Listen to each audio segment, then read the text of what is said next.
Hello and welcome everyone to the Microbit for Beginners 2-hour Educator workshop. This is the February 12th, 2024 installment, and my name is Andy Lindsay. This slideshow will be, it contains a lot of links that you might end up wanting to go back to. So I'd like to make sure everybody has a link to the slideshow. So on its way to your chat is that link. Paste. And I'm also going to put in here 305.16. That'll help me when I'm cleaning up the links, because unfortunately it doesn't actually show the correct time because it measures from when the meeting started. And so to match up the links that I paste in the chat with the recorded version of this, I'm going to use that little marker right there. Okay, so if you have a computer with more than one screen, that's going to be great because you can put this on one screen. And if you want to work along with some of the examples, you can put your editor in another screen and just kind of follow along, and that makes it really easy. But if you have a single display, it's going to be nice at times to be able to tile it so that maybe you're looking at the Zoom here, and then you've got another window over on the other side. And so to do that, there should be, if you move your mouse around above the presentation, a little view button should appear. And when you click that, one thing you can do is you can exit full screen, because probably since I'm sharing my screen, it took up your entire screen. So click view, select exit full screen, and then resize the Zoom window to a comfortable thing where you can switch back and forth between another window. And then also keep in mind that you can maximize and then restore using a button. So you can click here to fill your whole screen, and then this spot on that button will change shape, and you can click it again and it should go back to its previous position. So today we're going to start with introductions and overview, and then how to set up your Microbit module programming connection. In other words, I want to make sure, especially any of you who have Microbits, are able to get a script loaded into your Microbit.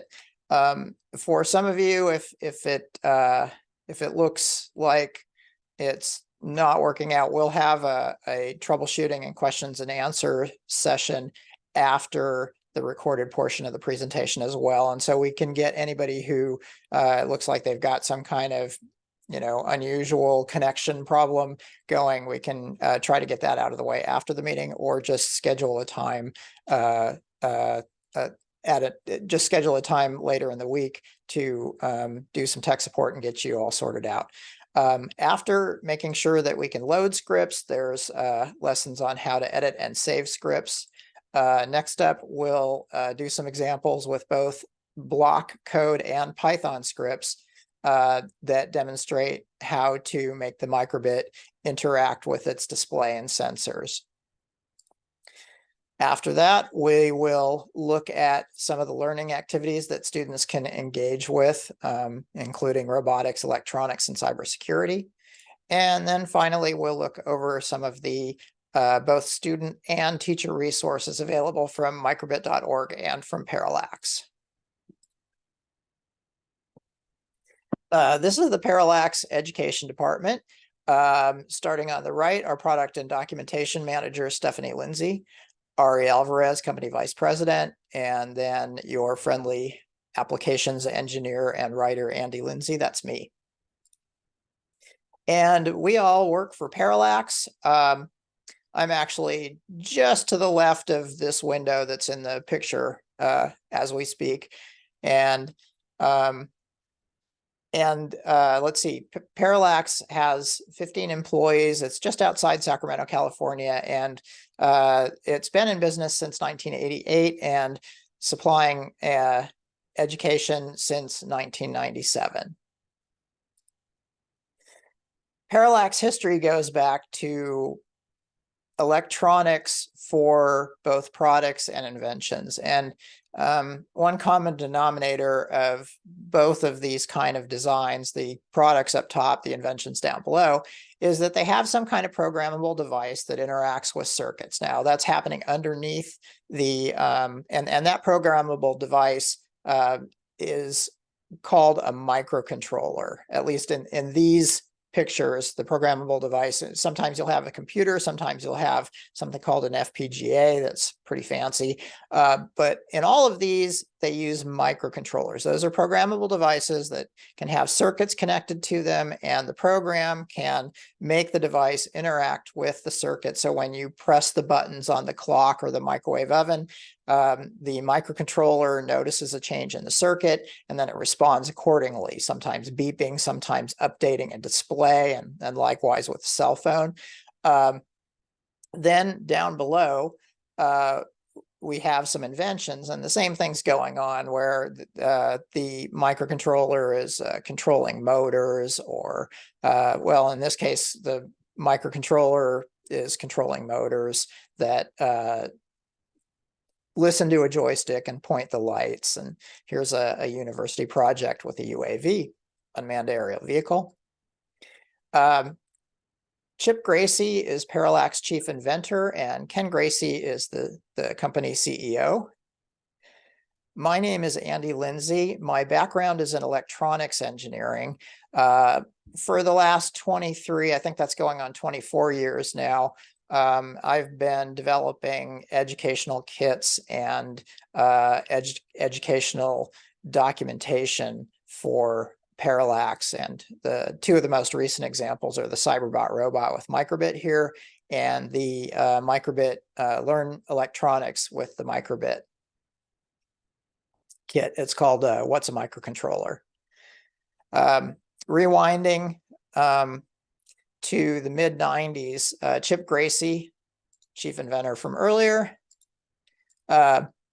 he invented the basic stamp microcontroller, and this took all of electronics across this really big step where a programmable device used to require a technical background, some technical education in order to use it and program it to talk to circuits. The languages were difficult to apprehend, and what Chip did was he made this programmable with BASIC, which at the time was the beginner's language of choice, and that opened it up to a lot more people. It opened it up to education, so we built a robot around it.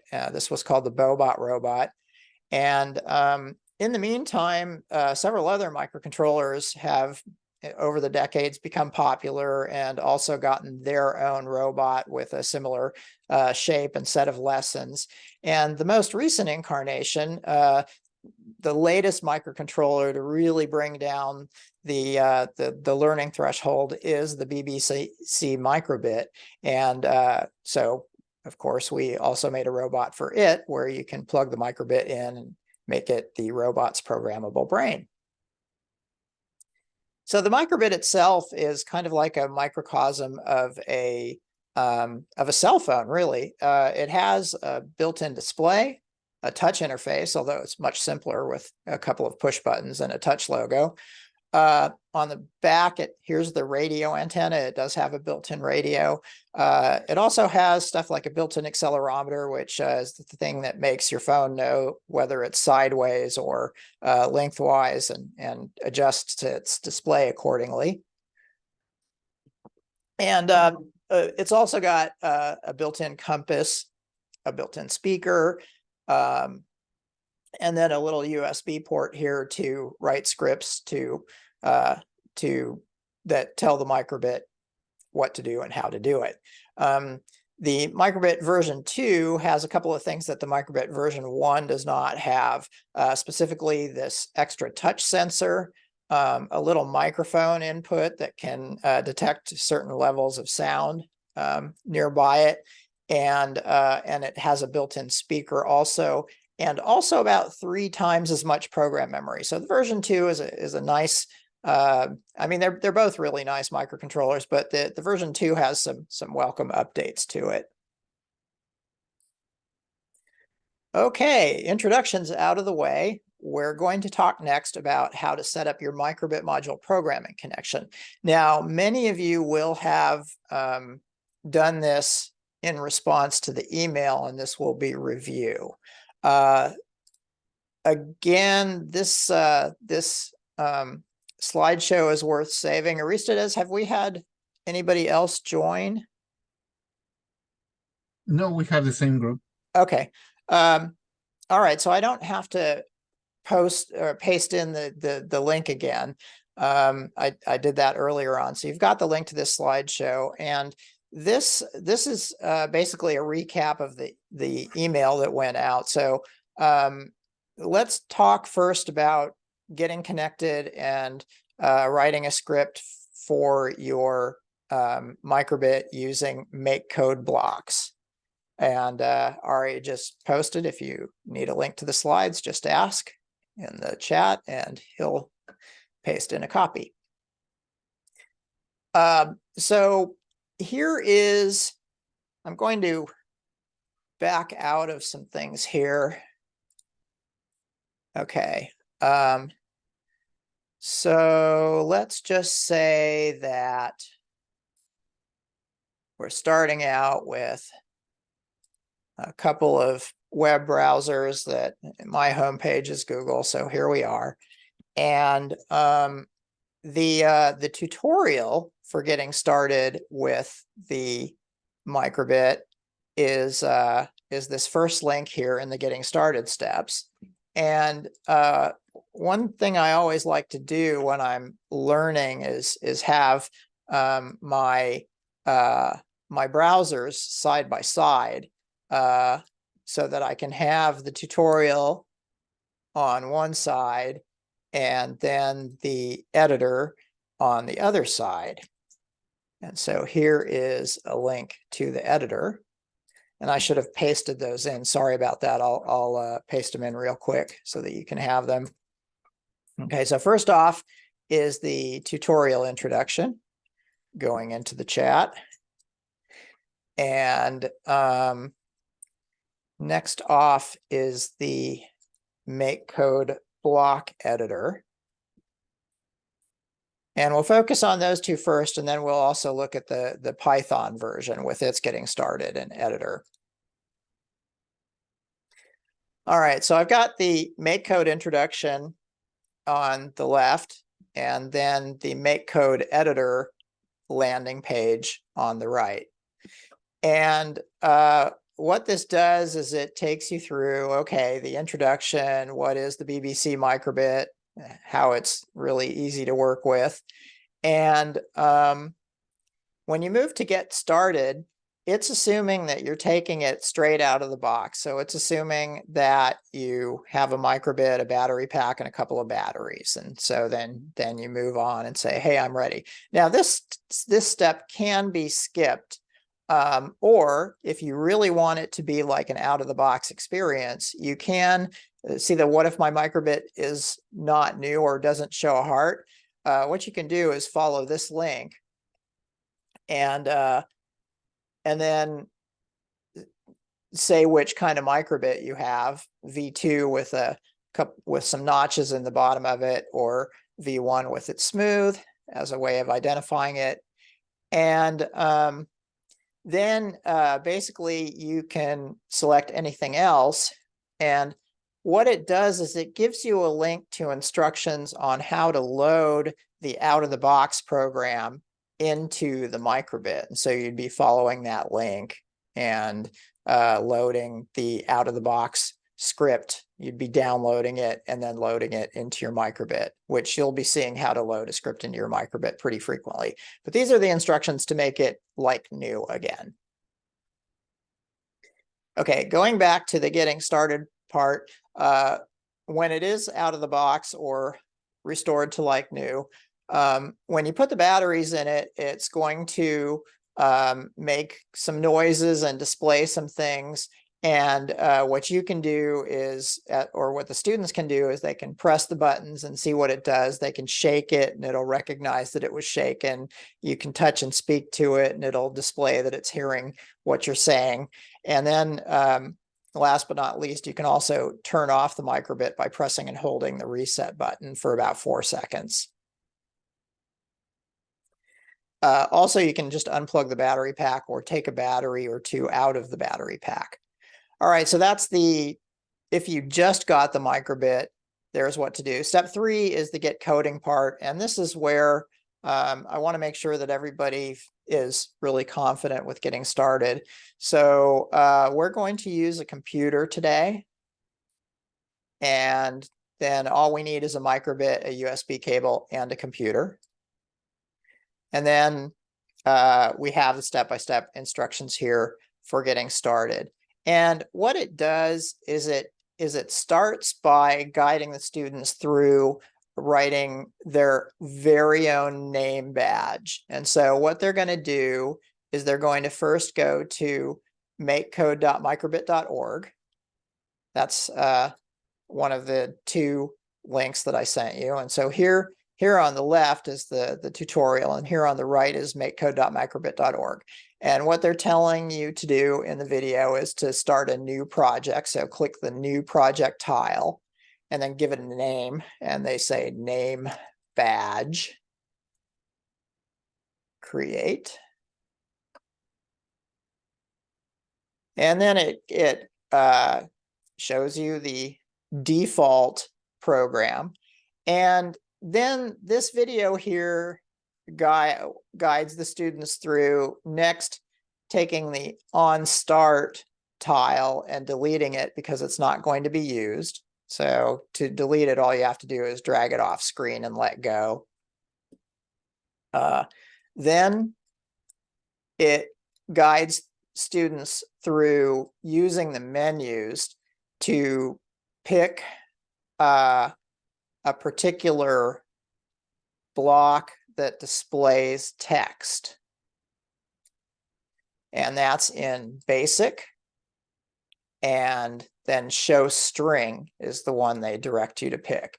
And when you pick it, it will be gray, meaning that it's not going to get executed. And the reason for that is because it needs to be either plugged into the on start block that we deleted or into the repeat forever block like so.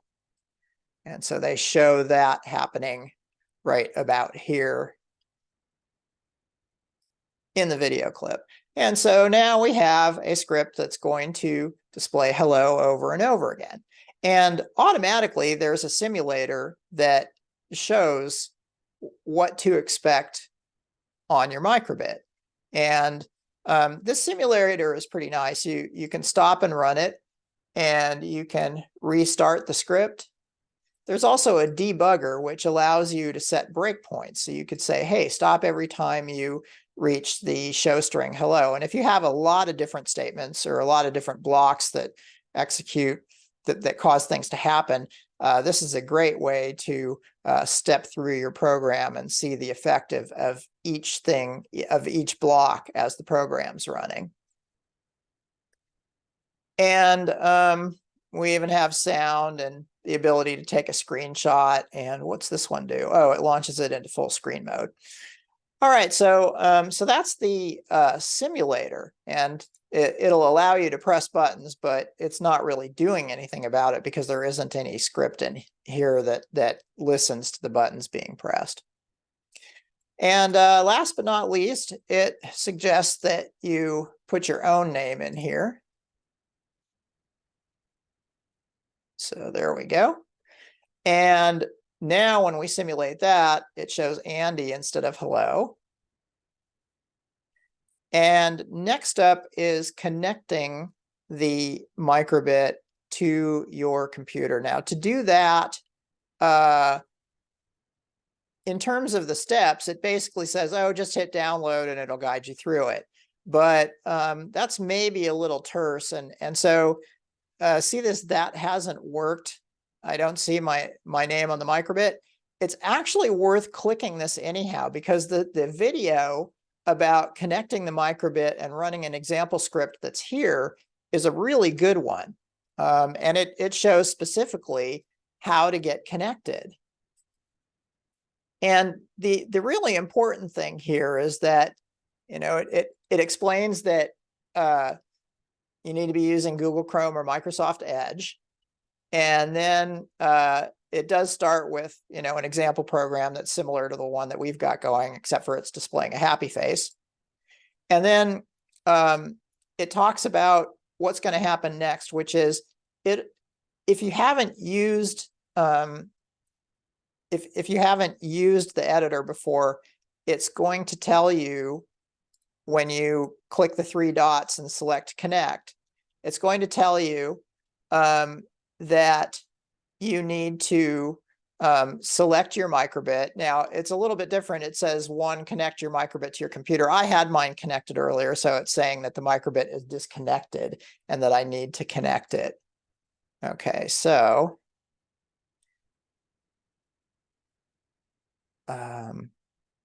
oh, I see. It's actually it's actually saying that. Let's see if this works. I may be in for some difficulties, not sure. Okay, here we go. Now I'm matching the screen. Connect your microbit to your computer. Click next. Now, what it's saying here is that basically it's got a pop-up here that's telling you what you need to do in the next pop-up. So basically, after you click pair, then you'll need to select a microbit from the list and click a connect button. So when we go to the next one here, now I have 2 microbits in the list. And so, so it looks a little different. If you just have 1 microbit in the list, I have 2 microbits connected because I'm going to be using 2 different editors. And so, and it turns out that it takes a little while to, if I try to switch back and forth between 1 microbit on 2 editors, we all have to wait a little bit longer every time I switch between editors, because each editor says, oh, I need to configure the microbit for, my editor's self. And so each first download takes a little bit longer. So I'm going to select from the list one of these. And this is basically, you're not likely to have these kind of challenges. When I have a couple of different microbits connected, sometimes, well, quite a number of different things can happen. So what I'm going to do is I'm going to try again. First, I'm going to disconnect my microbit modules from their USB connections, and then reconnect them, probably one at a time here. So this time, hopefully, oh, it just connected automatically.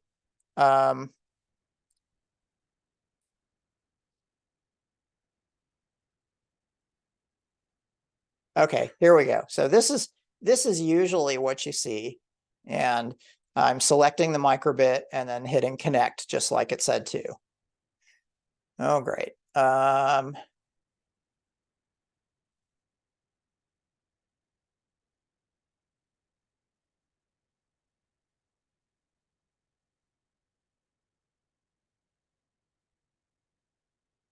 Okay, so what I'll do here is refresh the browser.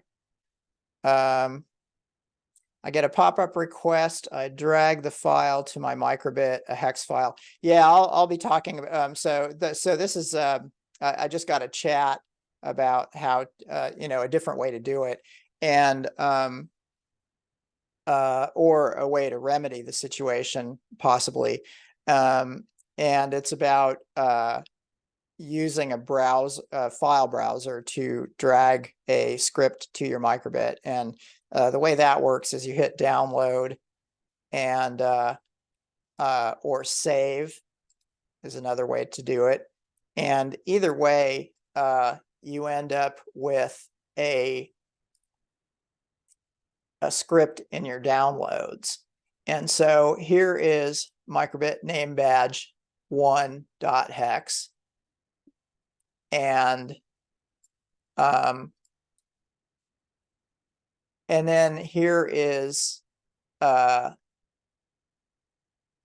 in downloads. Here that is, and so again, this is a file browser, and what you can do is you can drag and drop the hex file that you downloaded. You can drag it and drop it right into your Microbit, which in your file browser presents as a flash drive. And so here it is, and this is the slower version of the download that happens whenever you switch Microbit modules, or pardon me, whenever you switch editors. And so it's trying to do its thing.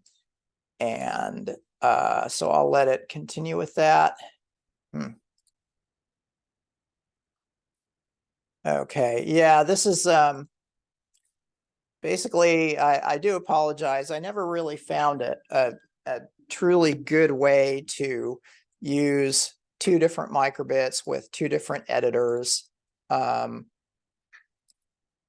the same computer while presenting Zoom.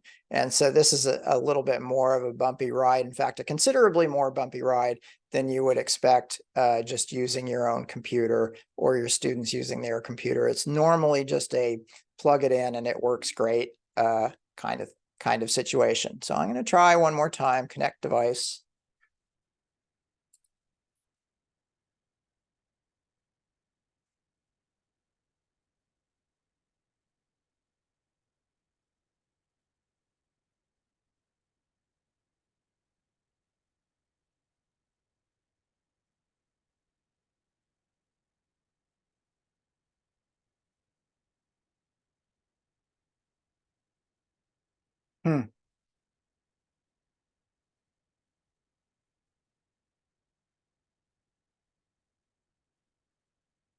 Okay, yeah, it's showing an error code. I'm going to try disconnecting it from the USB. Reconnecting.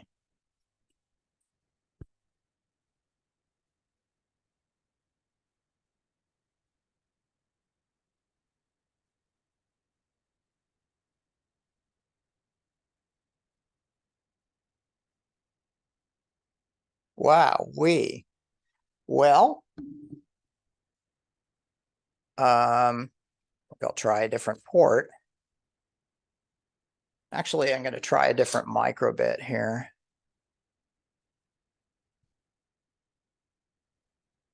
Okay, let's see if that by chance.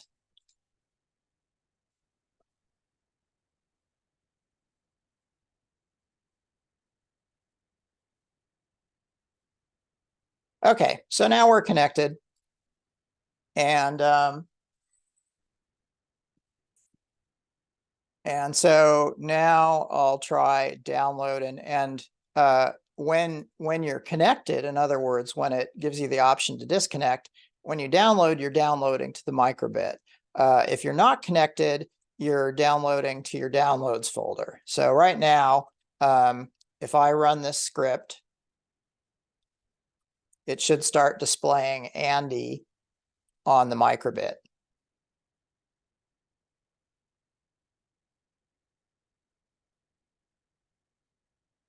And again, this is the first time I was probably using the Python editor on this Microbit. And so it's taking a comparatively long time to load the script because it's also loading an updated runtime for the Microbit that's essentially adjusted to receive scripts from the Makecode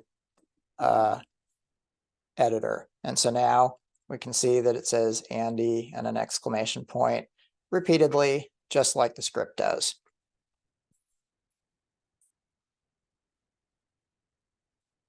And so that is getting started with a few hiccups. Again, sorry about that. Having multiple microbits presenting on Zoom like this has been a bit of a challenge, and I have not found a way to make it a smooth ride. But I guess you get to see that the process of disconnecting and refreshing the browser and stuff eventually leads to getting the script loaded into the microbit.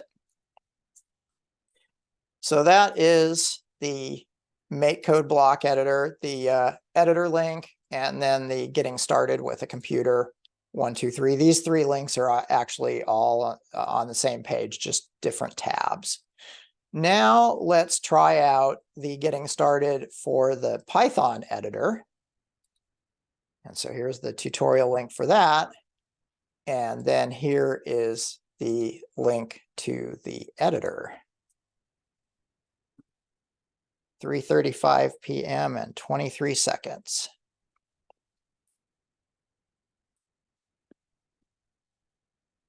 Okay, so let's see here. Go back and grab the getting started tutorial and paste it in. And then grab the Python editor and paste it into a new tab here.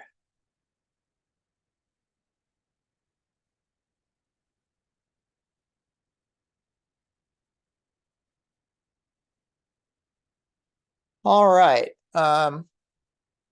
So with the Python editor, the page that we landed on basically talks about what you need, and then also warns you that if you have if you only have USB-C ports on your computer, to get a USB-C to A adapter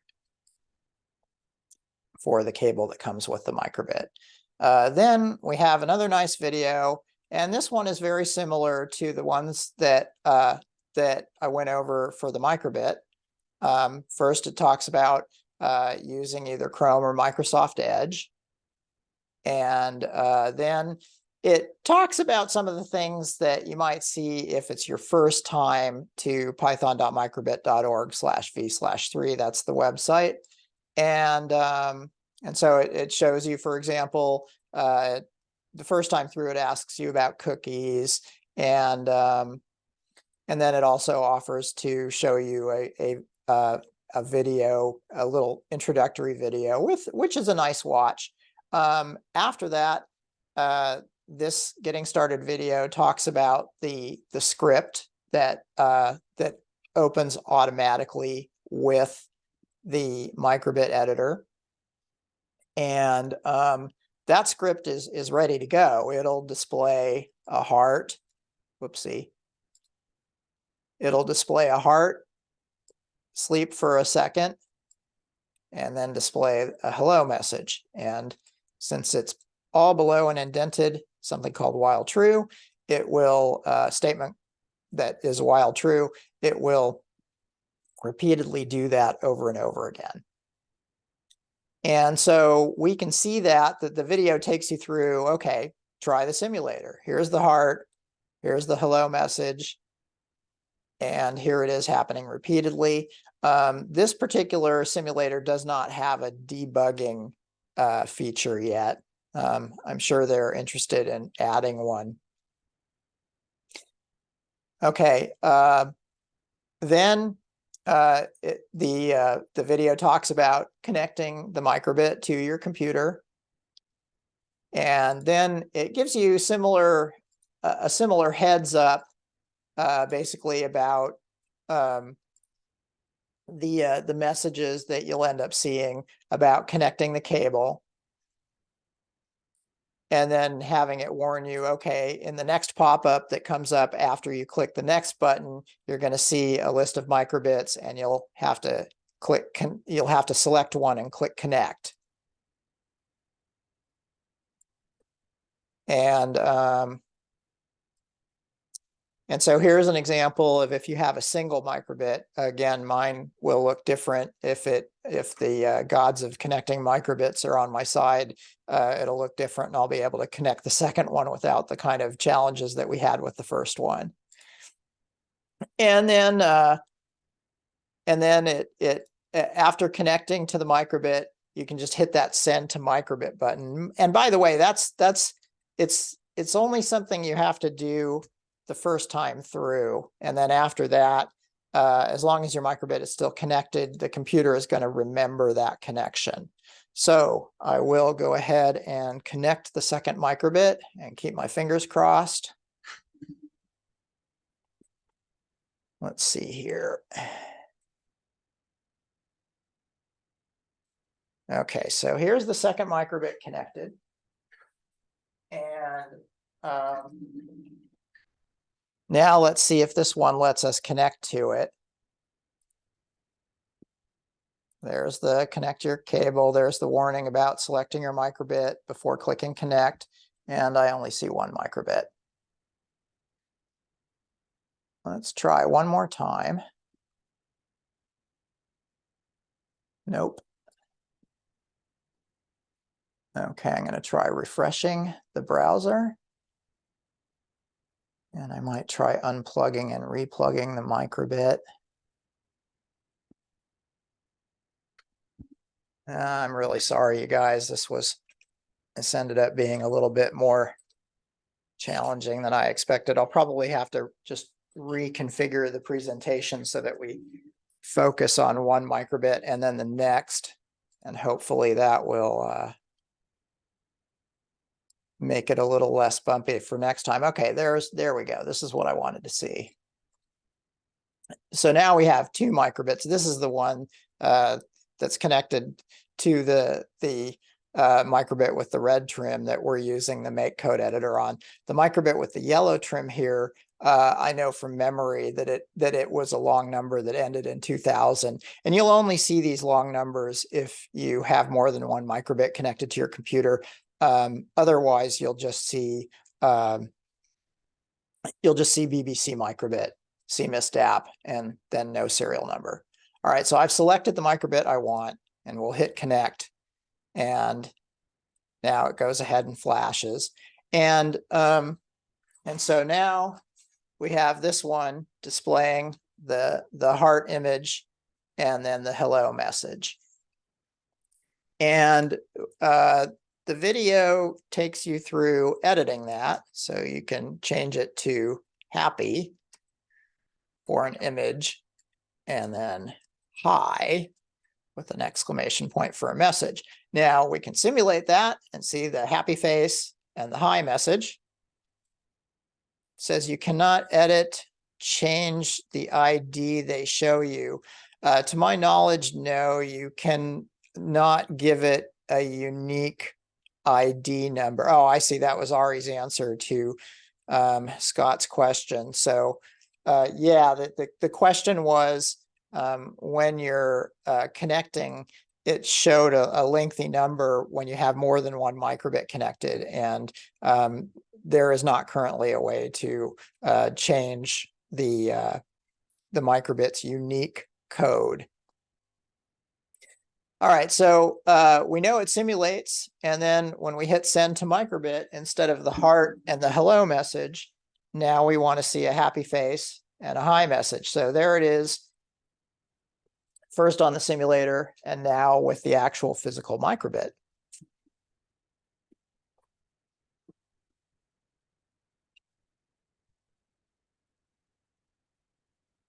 So again, here is the getting started. Pardon me. And then the flash scripts was the next page. So we started here on the get started page and then moved on to the flash scripts page. And then I also did, so that's where the video of connecting the microbit and hitting send to microbit and then making the connection and then testing it out. Then the change I made was changing happy to hi. And, or I'm sorry, the change I made was changing the heart to a happy face and hello to hi, just like in this little tutorial right here. And it goes on to talk about saving and editing scripts and a lot more about the editor, actually. And they're, I think, pretty good tutorials for that.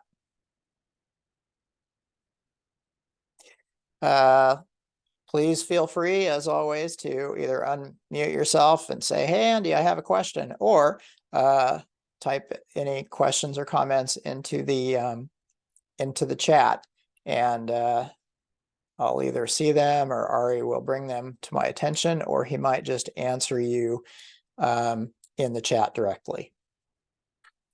All right, next up is edit and save scripts. So coming back to the Makecode editor, we have, if we want to save this locally, now one thing it does is if I back up here, it automatically saves scripts that you're working on, but if you go to another computer, this won't necessarily appear. The name badge that we were working on is only stored in this browser.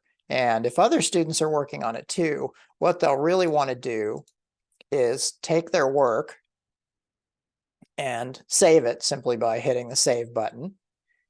And it ends up in their downloads. And we can change that and then reopen the file we saved just to make sure that that the file was saved and that we can reopen it. So one way to reopen it is to go up one level to the Microbit landing page and hit import. And we can do a file on our computer, and we need to choose a file, and it should start you out in the downloads. So we have the most recent Microbit name badge. It auto enumerates each time you hit save with the same name. And so the most recent one is Microbit name badge 2. And if I hit open, then it's selected. And when we go ahead, we're back from Andrew back to Andy. So that is how to save and open. Now, another nice way to open a file is to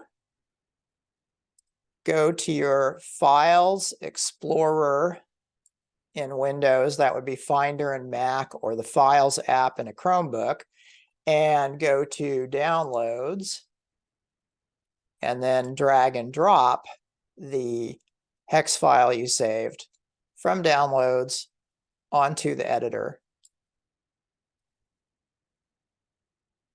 And then let's see here. I'll change it to Andrew again so that we have a different one. We'll save that. And now we'll end up, see if I can refresh to get it to appear. Okay, so here is name badge 3.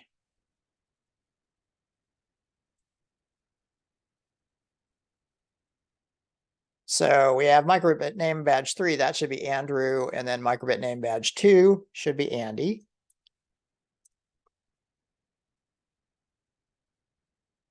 So here is Andrew, and then here is the previous change, which was Andy. And sometimes if you're at a good stopping point for whatever project you're building here, you can delete the previous incarnations and save just the one you want to save. But it is nice also to hit save frequently and have this stepwise version of appended with 1 and 2 and 3 in parentheses so that you can get back to a previous step. It's good to show students how to do that. Then on the Python editor, save and edit scripts is right here. And so back to, before moving to that, so for the Makecode editor, we have you can go to use the home button and open the file from there, and you can hit save to save it. And then there's also the drag and drop from a browser approach for it. So you can go home and select import, or you can drag and drop from a browser. Those are the two examples we just did. And then again, the save button is what downloads a .hex file with your project name to your downloads folder.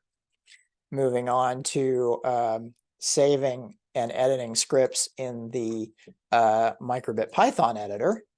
This one has another nice video that walks students through how it goes.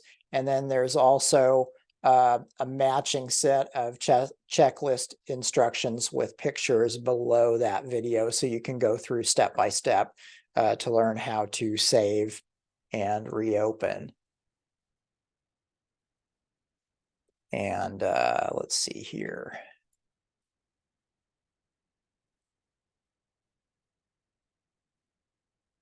Trying to resize this window a little bit because for some reason it got below the there we go. Okay. What is a hex file? A hex file is a file that contains hexadecimal codes that all represent binary numbers. And by hexadecimal codes, I mean it has, okay, so I'll show you by opening one in a browser without having. So when we drag and drop one of these into the editor, yeah, it opens the hex file. Splendid. But if you drag and drop that hex file onto just a normal page, what you're going to see is a whole bunch of numbers. And these numbers are always in pairs, and they are hexadecimal numbers that represent values between 0 and 255. And so that's a base. There are a bunch of base 16 numbers, and these numbers represent the actual script, and then additionally other information that the microbit will need in order to run the script. And so it's appended with .hex because it's a text file full of characters that represent hexadecimal numbers. Okay, and so where was I? Ah, yes. Okay, so now saving and reopening files with the Microbit Python editor. And again, that's python.microbit.org/v/3. Let me know if I forgot to paste that link in. I believe I did, but in case you don't have it, let me know. Let me see. Yes, I pasted all that in. Okay, so here we are with the original. Or no, the original, I'll just refresh it to get to the original and lose my work. Oh no, I don't lose my work anymore. They fixed that. Okay, so heart and hello. That was the original script. So you can name the script. That's an important step. I'll call this one default.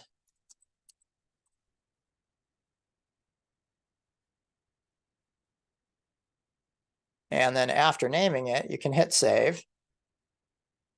And then it tells you, hey, it got saved to your downloads, just like the Makecode editor did. And then if we go and look at our downloads,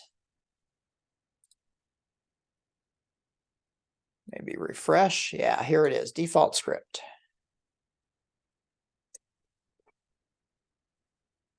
Right there.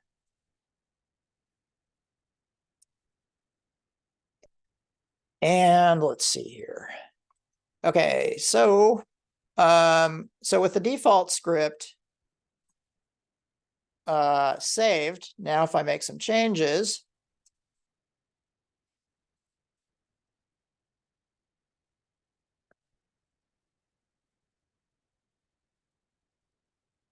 we can change the name of the script. And according to the video, I believe it was image happy message hi, something like that. And then when we hit save again, we hear that it's in the downloads. And if I refresh the browser, pardon me,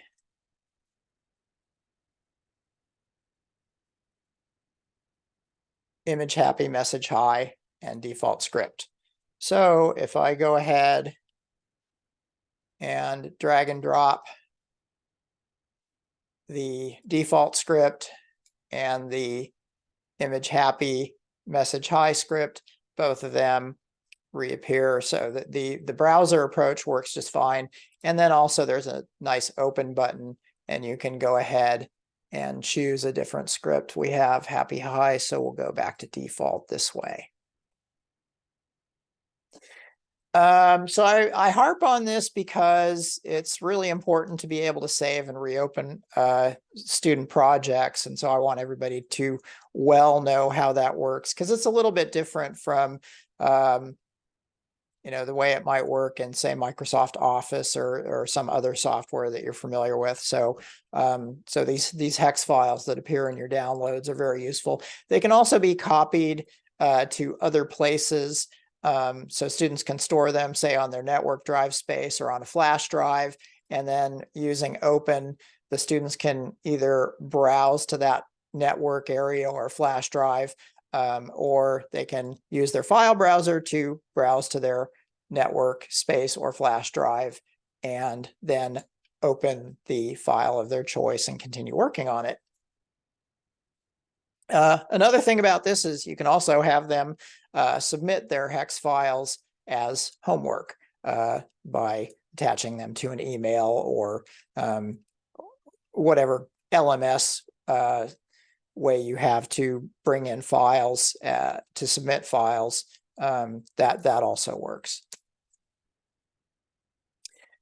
And so that is both editors. Next up, we'll talk about actual scripts in block code and in Python.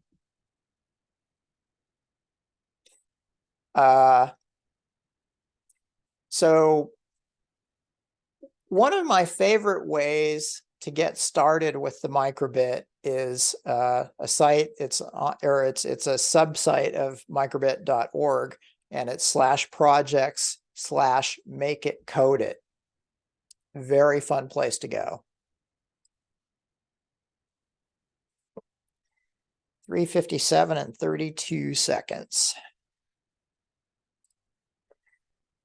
So we can go there. I went ahead and pasted it into the chat. And this is kind of a hands-on, fun, engaging way to get started with projects. And the first project just communicates. It just shows you a heart. And then other projects, as we move forward, okay, so now we have a heart that's communicating with the user. A common computing task. Next up is a beating heart. So that adds in loops. And so students get to see how a microcontroller can be programmed to repeat activities. Animated animals is the same. When we get to emotion badge, you can press the A button for a smile or the B button for a frown. And what that does is that throws conditionals into the mix. And so students learn yet another fundamental programming concept. Get silly also, then basically there's a few more of the same concepts. And when we get down to, say, dice or magic 8-ball, this is where calculations get introduced. And in the case of these two, they are random calculations. By the time you get to step counter, that one detects with each shake of the built-in accelerometer, that thing that your cell phone tells you whether it's, vertical or horizontal. It also can detect, footsteps if you paste it or if you attach it to your shoe. And so with the step counter, by the time we get here, we're using all the basic tasks. We're using a variable to remember. We're using the display to show the number of steps and also recall the number of steps. So that's also remembering. The repeating is regrettably built into this, and so it's a little obscure. It'll look better in the Python. Now this on shake is a conditional, and then we have calculations with steps with change the steps variable by 1. And so what the students do, this is all very hands-on. It's a nice icebreaker to get to know the microbit. It's also a good site to go to if you're doing, for example, a 1 or 2 day summer camp type of thing. The students get to try out the microbit and along the way absorb a little bit of how programming works. Now they provide the script, and if you hit open in Makecode, what'll end up happening is it will open the Makecode editor, and then it will have the script all ready to go for you. That's not really the greatest thing if learning. Yeah, I accidentally closed a window I didn't mean to close.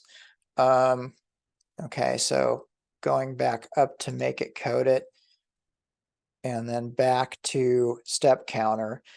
So that's a way to open this pre-written script and just run it. And then they have the same thing on here for Python. So this is the Python version where we're remembering the step count, we're repeating part of the script over and over again. We have a conditional, and if the accelerometer gesture was shake, then add 1 to steps, and then display, that's communicate, and this is calculate. And so right here, the students have worked their way into all the fundamentals, the basic tasks of scripting, being communicate, remember, repeat, decide.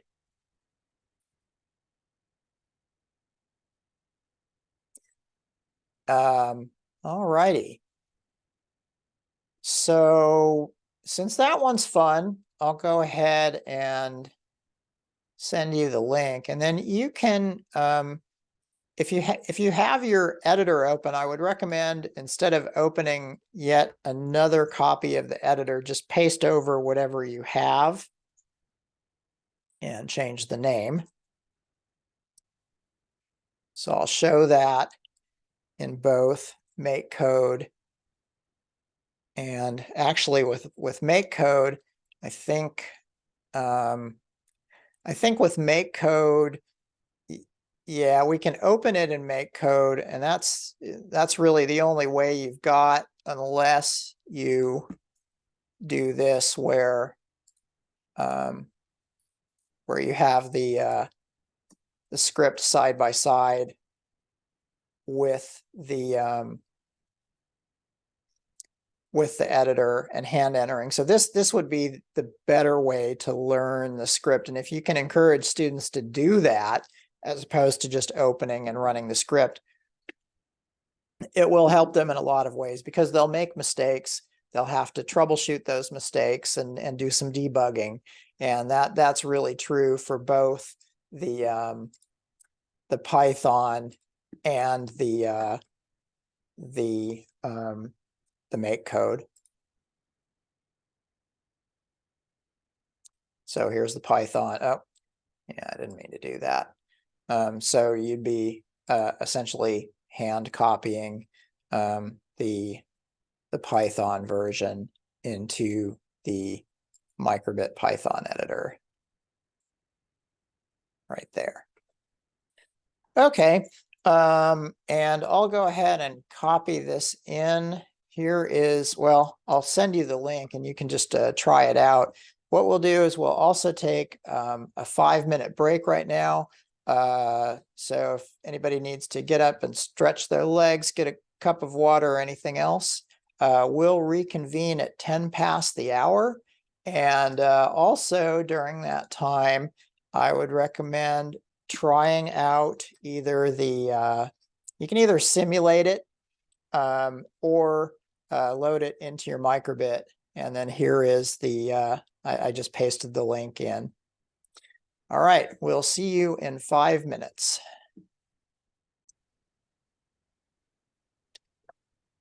Okay, so we just had some questions and answers. One of them was, how many hex files does a Microbit hold?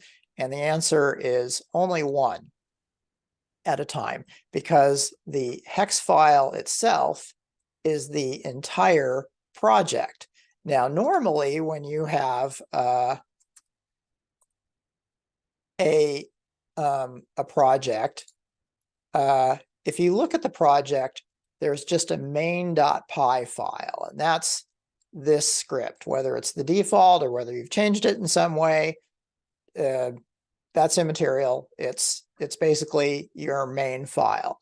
Now, with the Cyberbot robot, you can download a template, and what that template has is something called a module that's built into it. And so the template is another hex file, but that hex file contains more than one Python file. It contains your main file that you're working on, but it also contains cyberbot.py, which is an extra file that you can't necessarily view straight off the bat, although you can go into settings and Splunk inside it, but the danger is that it'll get edited as well, and then that could make it not work properly for you. And then that particular template hex file is one that we recommend that students start with whenever they're using the Cyberbot, because that template file has everything that's needed to make these statements that are designed for the Cyberbot robot actually work. And without the cyberbot.py file, they won't work. So a Microbit can only contain one hex file at a time. You're loading that in, but a hex file can contain more than one Python file. You have your main, and then you have module files, which have special features designed into them. See, there was another question too. Oh yeah, that was about a particular set of Chromebooks where one or two of the Microbits were not accepting the hex file using the send a Microbit feature, and so they had to go back to dragging and dropping using the file browser, and dragging and then dropping onto the Microbit, which did work. And so so what we talked about was the possibility that the Microbit needed a firmware update, that there might be different vintages of Microbit, and that following the instructions here for a firmware update would work. I see a question, does the Microbit have Java? Now, we don't have a lot of training resources for Java, but the Makecode editor, yeah, I see Aristides beat me to it. The Makecode editor does allow you to look at scripts in JavaScript form as well as block form. So here's the blocks, and you can look at the equivalent in JavaScript or Python. Word to the wise, this Python is not the same as the Python that you're working with here. And so all our tutorials work with the Python that you write in the Python Microbit editor. And then I honestly don't know of any training resources for the Makecode version. but there it is. All righty. So moving on. So we talked about Makecode. Next up, this is kind of the opposite end of the spectrum. So here we have very hands-on experiential gain appreciation for how scripting works. In the cybersecurity tutorial series, go ahead and paste that in. 4:15, 4:16 and 0 seconds. All right, so there is the cybersecurity tutorial. And when we follow that link, we come to a page with a bunch of chapter tiles. And so the first one is going to look really familiar because it's the get the microbit, get set up with your microbit. And it looks like we've got some work to do here because this is the older version. Interesting.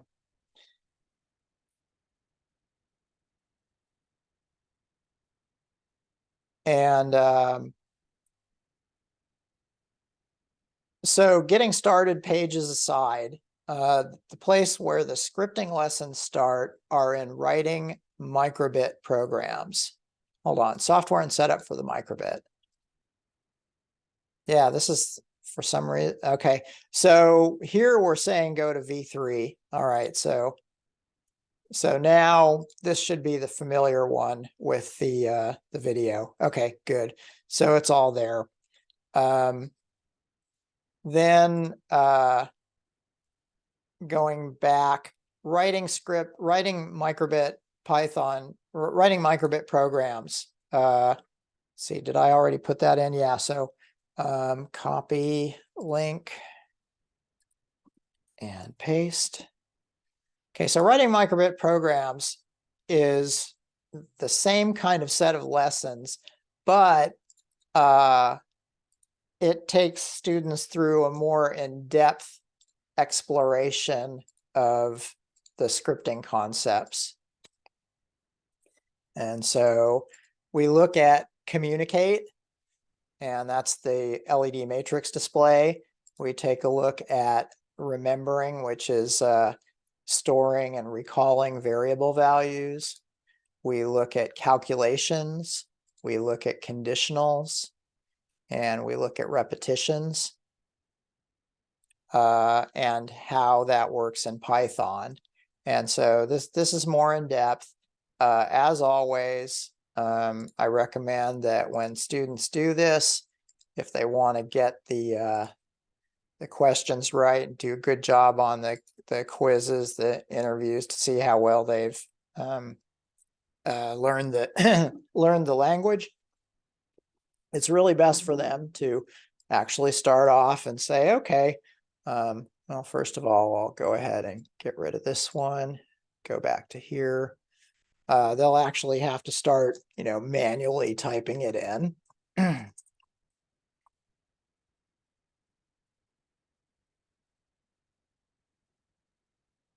And by doing that, they'll start learning about mistakes that they can make along the way.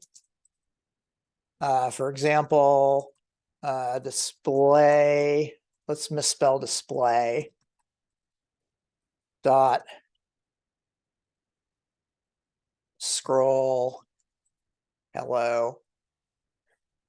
And I'll just leave it at that. And they can see now that they made a mistake on spelling display, whereas if they, it just works a lot better to hand type in the script, because then they have to fix the mistakes they made. And it also allows them to give more careful consideration to each statement that they're typing in to better understand what it does and why it works the way it does. So there's a lot to be said for hand typing in the scripts. And so each one has an explanation, an example script, an explanation of how that example script works, suggestions for things to change to make the script work differently, and then more scripting information, and also a your turn section where they can try out different things without a specific solution to them, to learn when to just basically learn more about the language. So this is a deeper dive.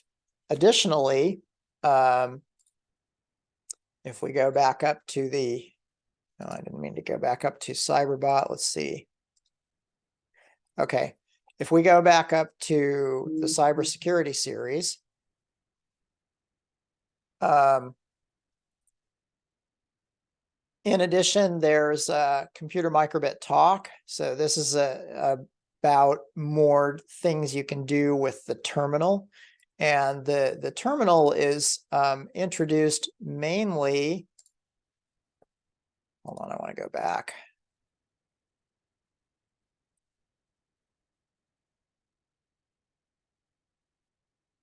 The terminal is introduced here, also called the serial monitor. And so there's a video I skipped about editor controls, and that's mainly the left panel, which you've seen me using a little bit, and the right, and the simulator panel on the right. Then there's a serial monitor, and this is where messages can be, well, here, we'll try that one out. See here, pasting into the chat a script that you can then paste into the microbit editor. And the page takes you through it. Let's hope that I can get my microbit reconnected here. Yep, looking good. Now, the thing that you'll notice is that nothing happened on the microbit. It's this one right here, and it's just blank. But if we hit show serial and then maybe restart the microbit by pressing and releasing this button on the back, I'll just hit send to microbit again, and let's see if it displays.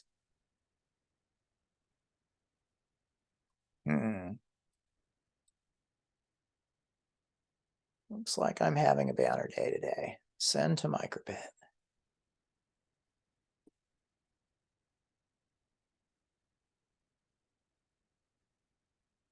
Well, that's weird. Okay, let's see if the simulation does anything for us. Show serial. Yeah, so this is what it's supposed to be doing. Type a message. I type in the message. It says you typed hello. I think I'm probably going to have to write this off to challenges of using this with Zoom. I'll try refreshing and see if that does anything for me.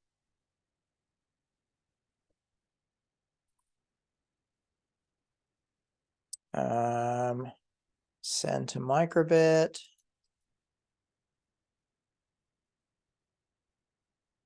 Connect. Show serial. Okay, we're almost there.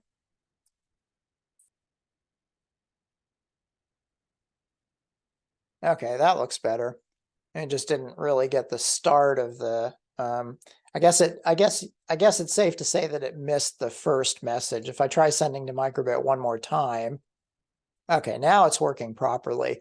That's right. So you may need to do that a couple of times before it starts working properly in the terminal, but after that, it should work reliably every time.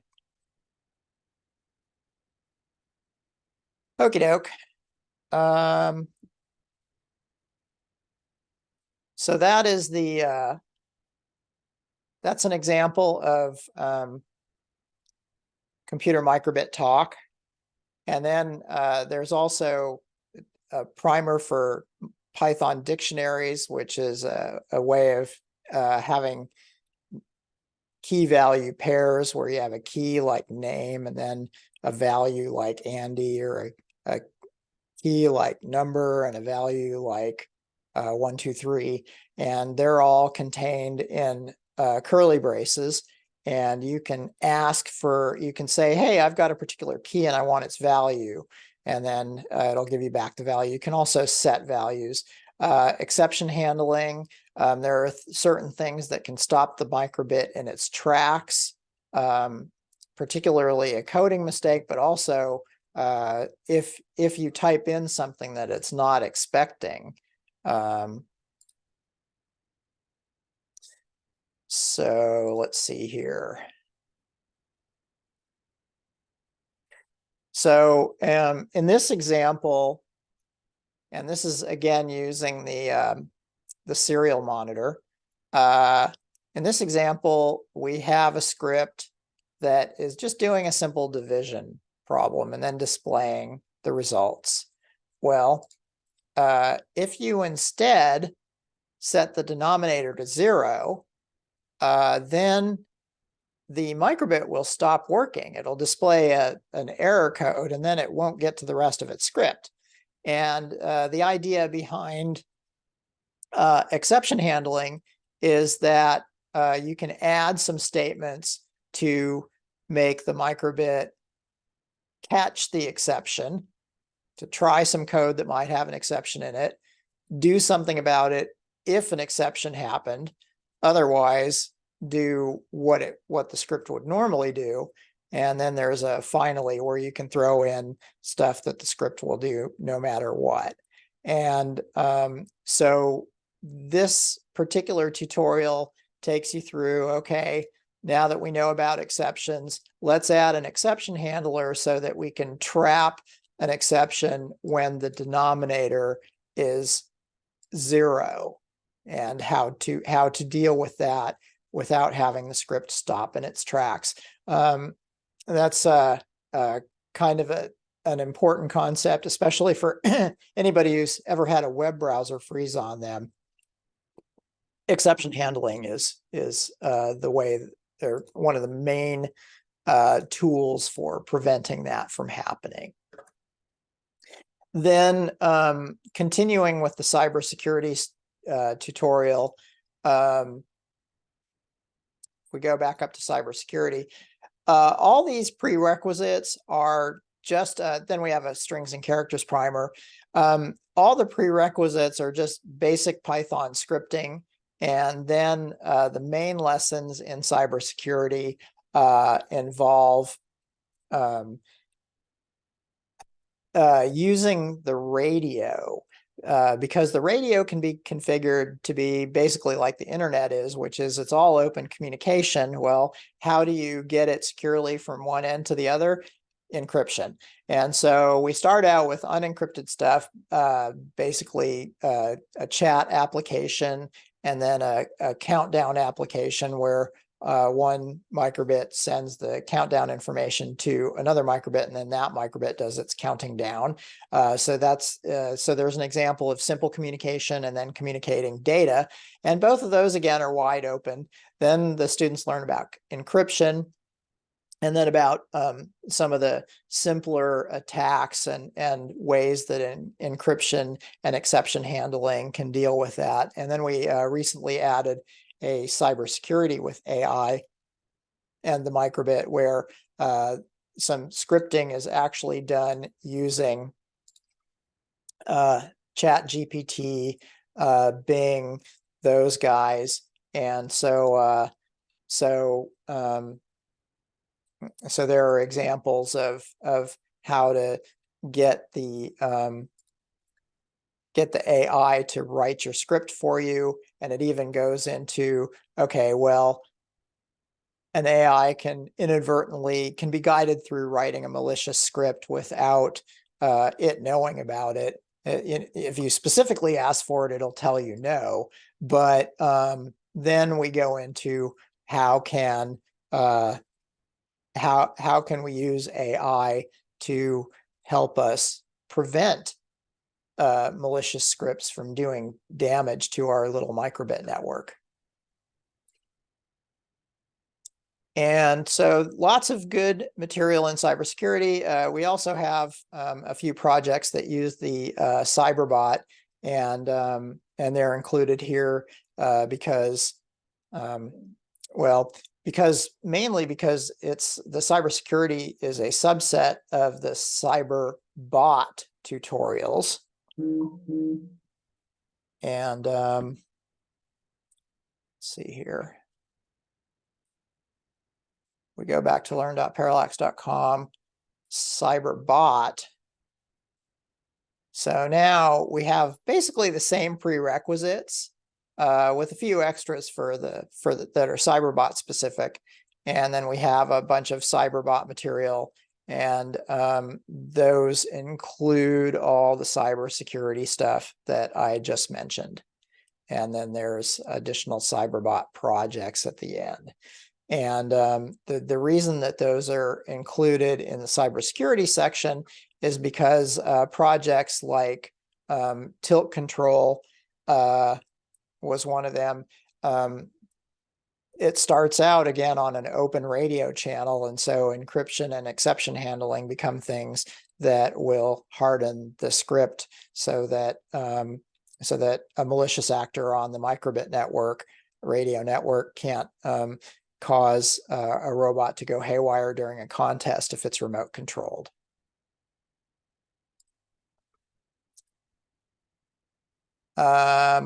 Let's see, writing microbit programs. We already talked about that.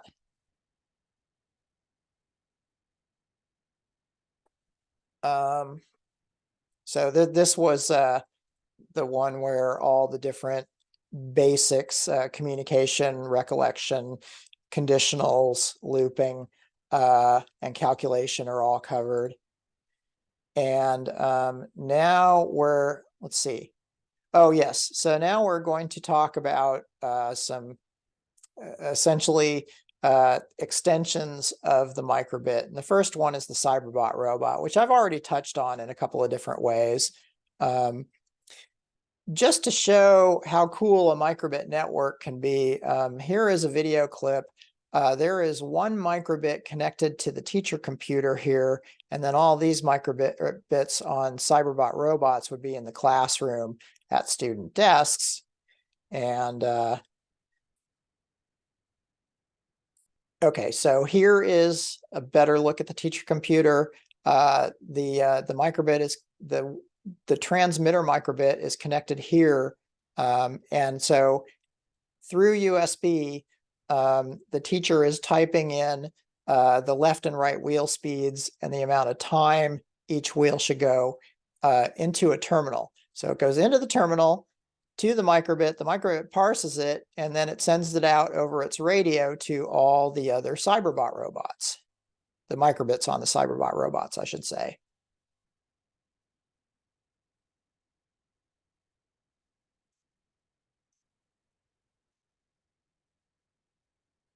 And so with each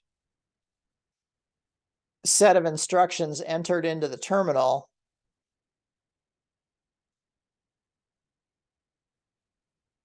pretty cool, huh?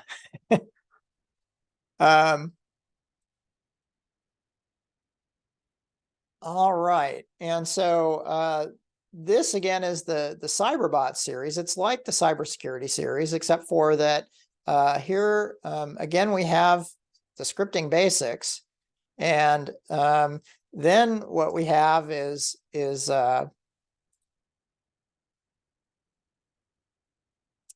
so here are the scripting basics. I'll go ahead and paste the CyberBot tutorial series in. Paste. All right. So we have the same old getting started stuff, the terminal, the writing microbit programs. There's add modules to your microbit. I touched on modules earlier. That's where you need a little extra plugin on the hex file in order to make it work with the CyberBot board. And so for that, you end up downloading this CyberBot template, and when that is opened, that's the thing that has the hex file in it, or the the Cyberbot. Let's see here. I swear I don't. There it is, Cyberbot template. And so if we go to the left panel, which has lots of good reference information, incidentally, and some projects, and then some more in-depth information about each statement you might be using. Down here, there's the project settings, and that's where this has the Cyberbot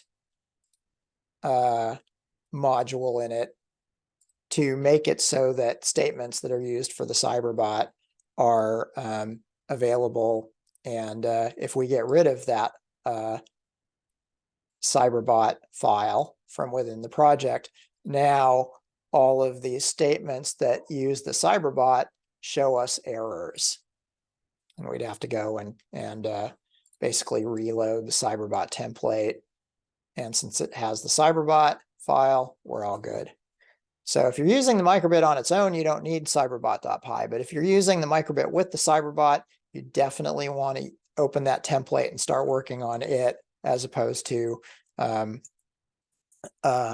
something that does not have the Cyberbot module in it. Let's see, where were we? Is. Okay, so so the Cyberbot, so that's one additional thing that's there. And then we still have the exception handling, dictionaries, strings and characters, and then some more Cyberbot relevant information. Then we go to building, navigation, circuits with the speaker and lights, and then building the Cyberbot. So the question is, what is the Cyberbot? The Cyberbot is this guy I talked about earlier, right here. So this is the Cyberbot robot. It's an educational robot that you can plug the Microbit into to be the robot's brain. And the neat thing about it is that, well, I mean, you can have our fun robot networks, but another thing is it's a vehicle, in quotation marks, for learning code. As an example, here we have a script that these are the statements that are needed to make the robot go straight ahead, and the students and you would be learning these in the lessons. And then this is a set of statements to make it turn right, and then this is some to make it stay still. And you can say to your students, okay, well, now that you know how to go forward and turn right, how about if you tune that right turn so it's perfectly 90 degrees, and then impress me, draw a box. And so the students work on it, and quite a number of the students, even though they've been through the Microbit scripting lessons already, they're going to take this code right here and copy and paste it 4 times. And so they'll have a nice long script that makes it go forward once. And then let's see. Oh, and Ari added some information about the Cyberbot robot as a platform that I'm showing. It uses the Microbit, and it gets plugged into a board on a chassis. It's got a couple of motors. And so it can travel, and you can build sensors on it. Anyway, back to this script. So instead of copying and pasting it 4 times to make the circle, what about using some of the code for repeating, namely a for loop? And so this is something that was learned earlier, and it reinforces the lesson on how to make code repeat a certain number of times. The Cyberbot also extends the Microbit in the sense that you can build sensors on the robot. So this is an example of some whisker sensors, which are really contact switches, very much like the buttons on the Microbit. And they're sticking out in front so that when the robot bumps into something, it can actually detect it and go elsewhere.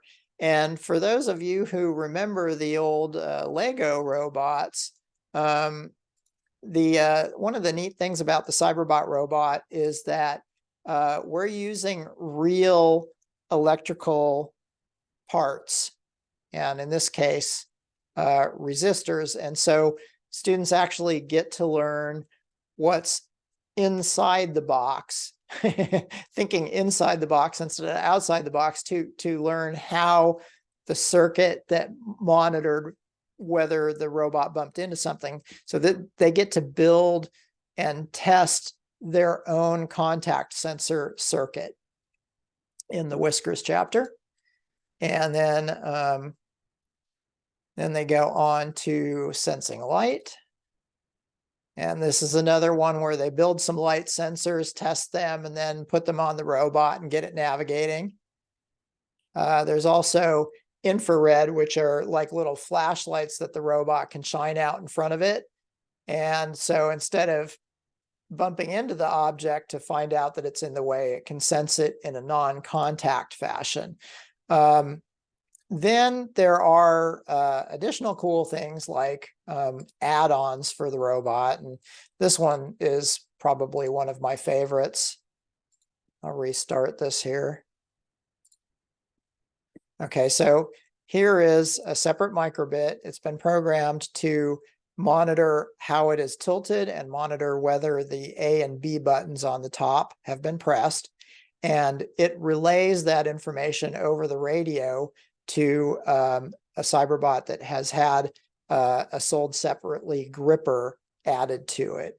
And it's a pretty cool little application because you can use the accelerometer in the microbit to tilt control and to button control the gripper, and then to tilt control the robot's navigation.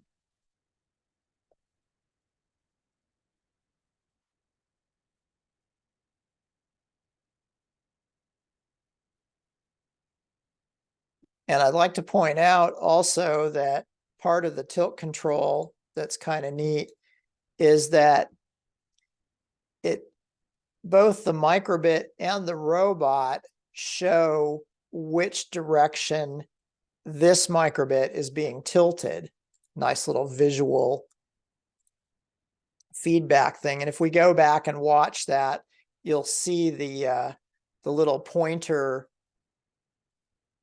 It was pointing backwards. Now it's pointing down and to the left. Now it's pointing straight forward.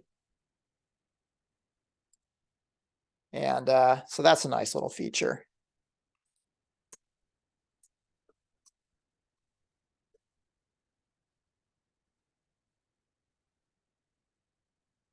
Let's see here. We already talked about the cybersecurity series, and its computer science and cybersecurity element, or, these are computer science chapters where scripting is learned.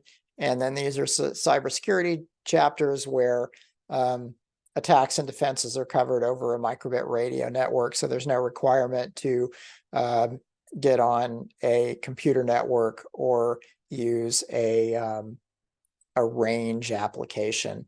You've got the microbits already. So there's the cybersecurity lessons, at least at a very introductory level. There's also a nice set of okay, let's see, what's the, okay. Don't think I need to go into detail on those comments.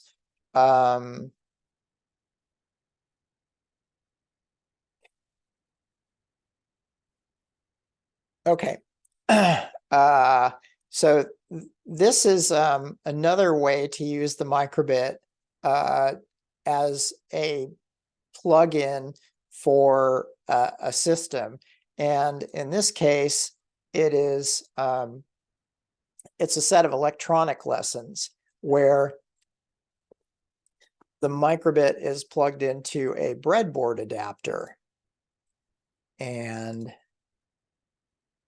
so this takes us to learn.parallax.com. And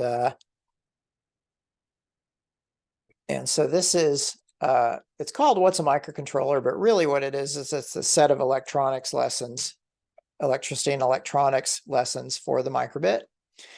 And it starts out with, again, writing microbit programs. That's going to be common to everything. And then we also have the serial console lesson where you type messages into a console and they go to the microbit, and the microbit can send you messages back, as we saw earlier.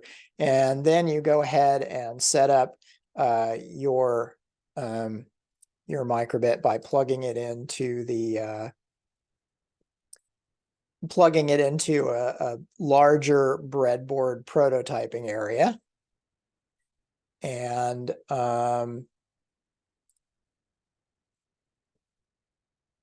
so this is an example of setting it up where basically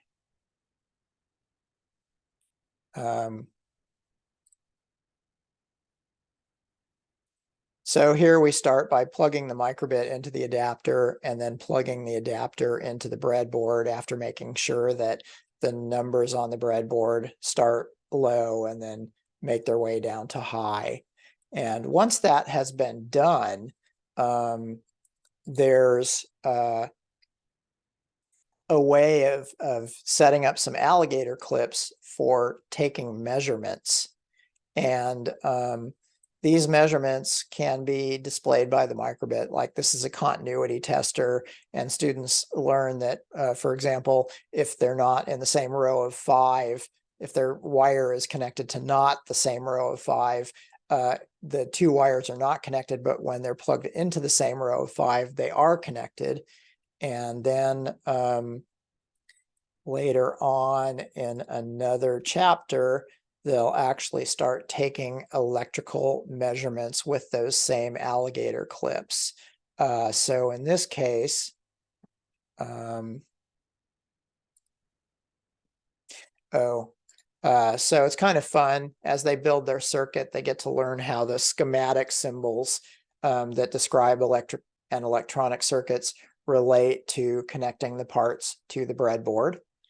And then they get to download a script and then take measurements. Like here's 3.26 volts across the entire circuit, and then 1.2 volts and 2.26 volt or 2.06 volts and ends up adding up to that total of 3.26 volts.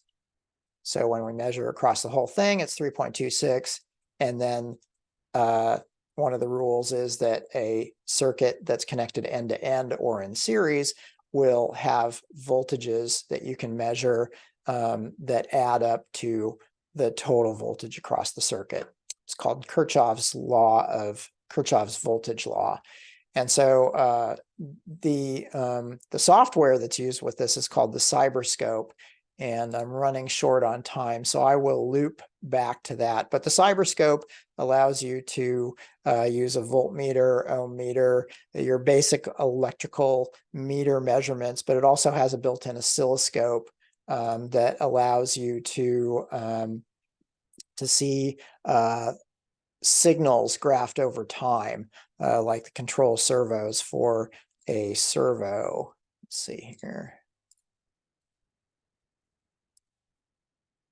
And I'll just open that up and show a picture of that software. Actually, I'll back up. So this is a concept of or a timing diagram of the brief signals that would turn a light on. If you had a light connected to it, it would turn it on very briefly for 0.005 of a second or a 0.5 millisecond. And then here's a millisecond and 1.5 milliseconds.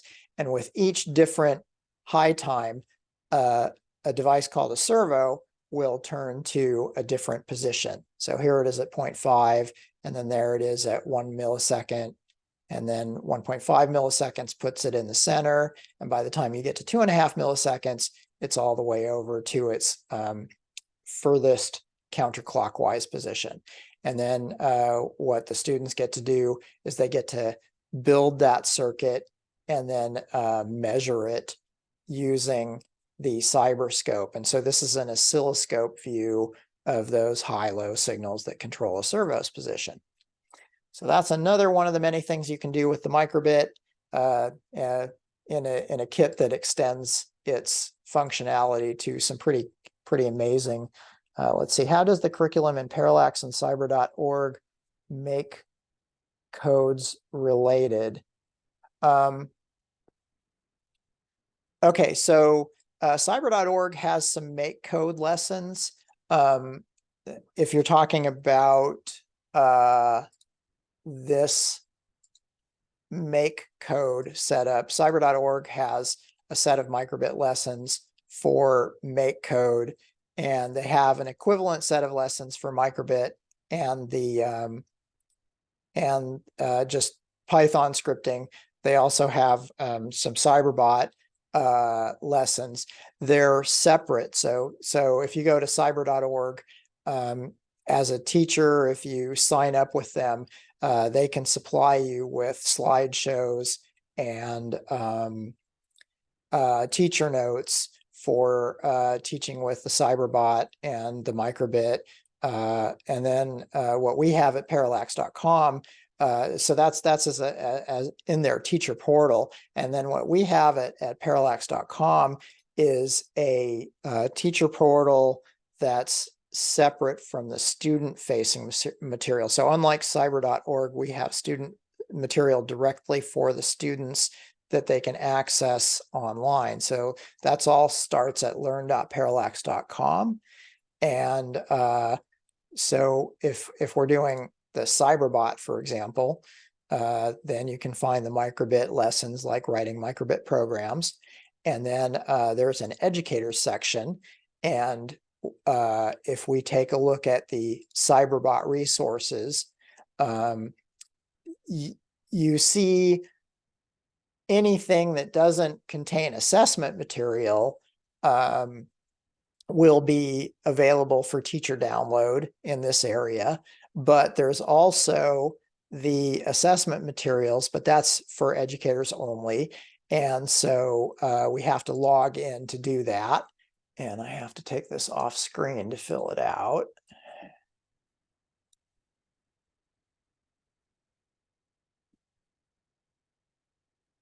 Bear with me a minute here.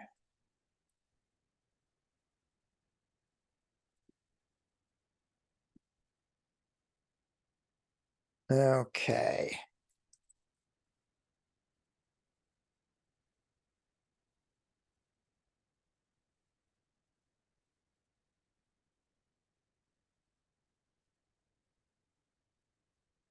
All right, so now I just logged in, and then going back to the Educator section and going back to, for example, Cyberbot resources,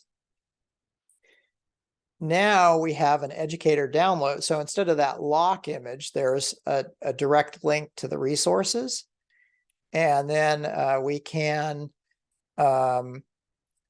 see here, writing Microbit programs. So if we download that zip and then unzip it, what we have is the assessments, and we can take a look inside. Basically, it's a PDF or a Word doc. And so the Word doc is nice if you want to make adjustments to the okay, I don't know why Word is taking so long to get started, but I'll just open the PDF instead.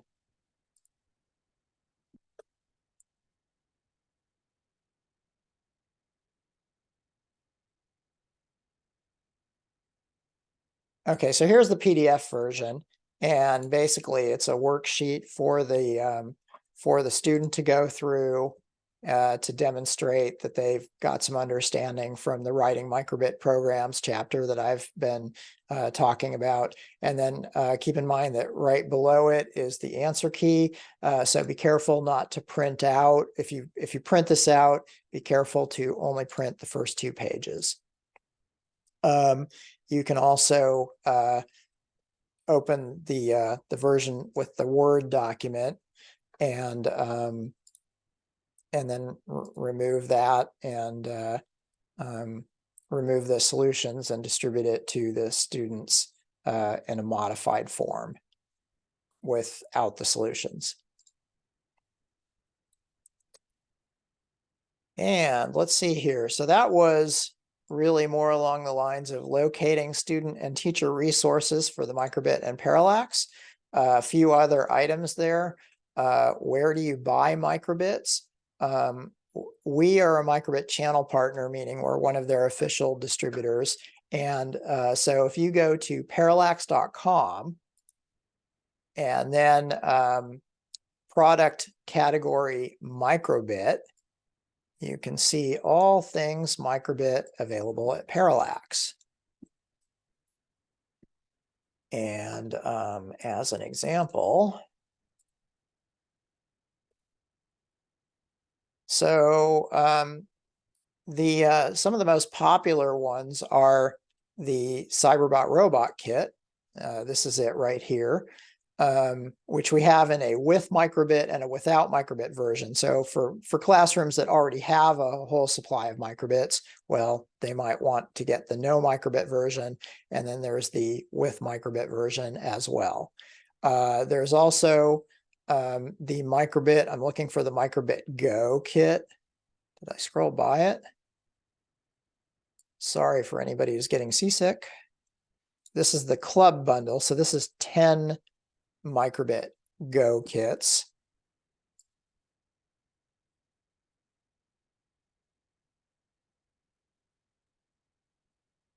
Okay, Control F, go. I went right by it.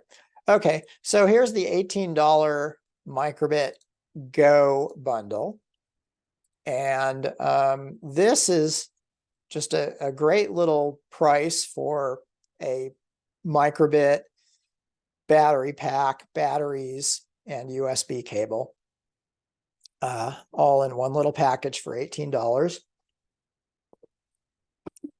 And it looks like for whatever reason it's out of stock right now, so you can call to pre-order or you can get on an email wait list.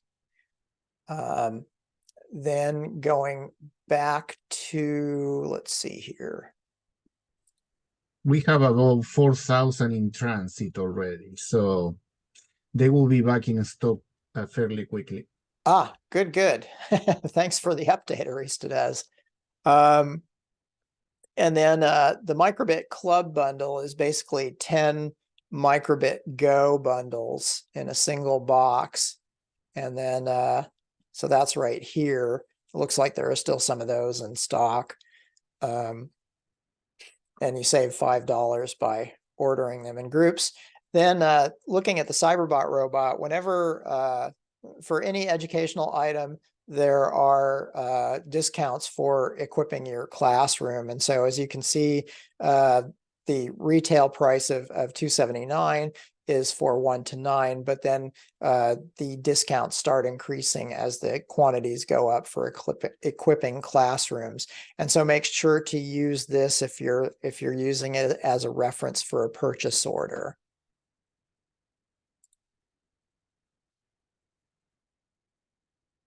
Okay, student lessons and teacher lessons. We did just talk about that. So I think I'd better reiterate, though, that learn.parallax.com is in and of itself the student portal. And so, for example, we can go to the Cyberbot tutorial series and see all the lessons, or the cybersecurity, etc. Actually, really, it starts here. And then here is the Cyberbot, cybersecurity, AI, the electronics part. And then the educators is here under educators, and you have to log in, and then you can get to the resources, including the assessment material. So that's a repeat of that. And then just so you know, there's a community tab. You can look at events. Sorry, I'm taking us over time a little bit here. I didn't go fast enough. So we have our upcoming events, like there's a Cyberbot workshop coming up that you can sign up for. And assuming that you're a teacher of classes where the students could benefit from a cyberbot, we'll actually send you one to have and work with as you attend the training. And then we have lots of upcoming stuff. This is also good for self-paced learning. You can go and look at previous events. And for example, here is the previous cyberbot event. And then you can just basically do that at your own pace if that's what you'd prefer to do rather than coming to a workshop. Almost done, just a little bit more. The microbit.org has some lessons that you can go spelunking in. So for example, you can focus on music, and maybe we'll do composition. And then there's an entire set of lessons, and you can download a whole zip of the unit of work, and it's got slideshows, teacher notes, and handouts for you. So that's at microbit.org. I'll back up one here.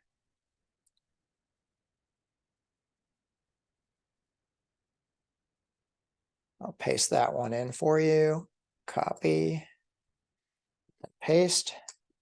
Another example of somewhere you can find lessons is actually at Makecode, where we've spent a fair bit of time today. So we've spent most of our time up top, but if you scroll down, sorry again for making anybody seasick. Okay, this changed a little bit.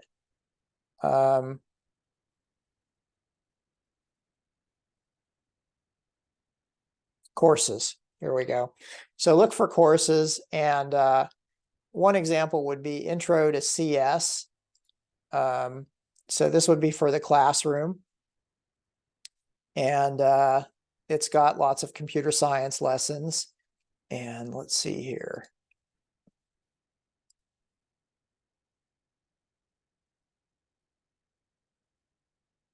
There we go. Now, funny, it doesn't give me a back button. I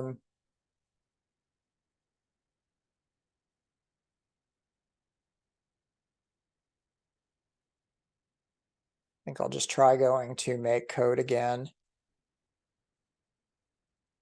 I wanted to focus on the Intro to CS.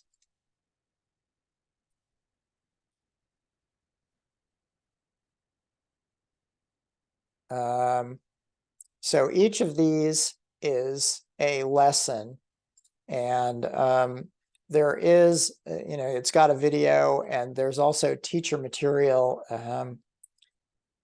I really wish it would let me go back. I'm sorry about that. Try one more time.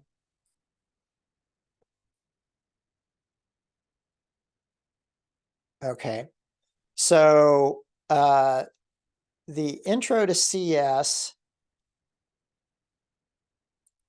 Oh man.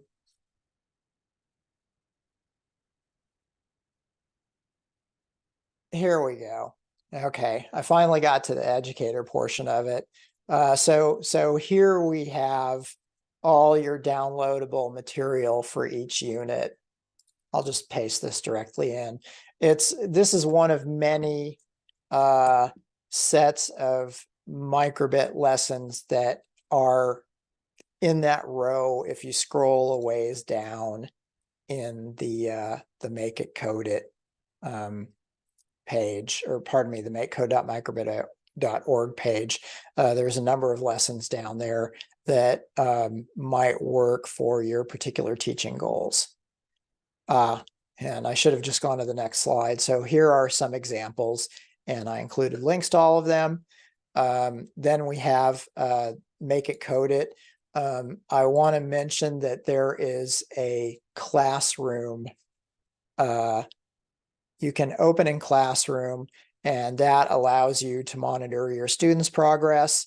You can invite your students to the classroom that's created. It's completely anonymized, so there's no COPPA compliance. roadblocks to it.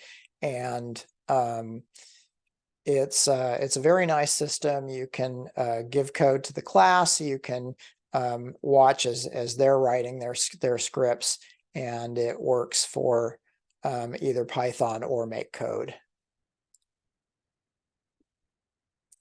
Last but not least, here's a slide with all the ways to contact Parallax.